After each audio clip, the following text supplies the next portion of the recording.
मस्जिद किबलतैन, दो किबलों वाली मस्जिद। यहाँ पे रसूल पाक सल्लल्लाहु अलैहि वसल्लम जब नमाज ज़ुहर पढ़ रहे थे तो दौरान नमाज ही आप सल्लल्लाहु अलैहि वसल्लम पर वही नाजिल हुई और जो किबला है वो किबला मक्का मुकरमा की तरफ उसको कर दिया गया, खाना काबा की तरफ। तो दौरान नमाज ही आप सल्लल्लाहु अलैहि वसल्लम ने उसकी डायरेक्शन वो चेंज कर ली।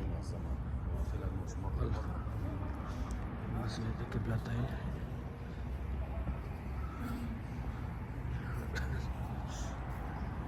ज़ियारत है ये मदीना की।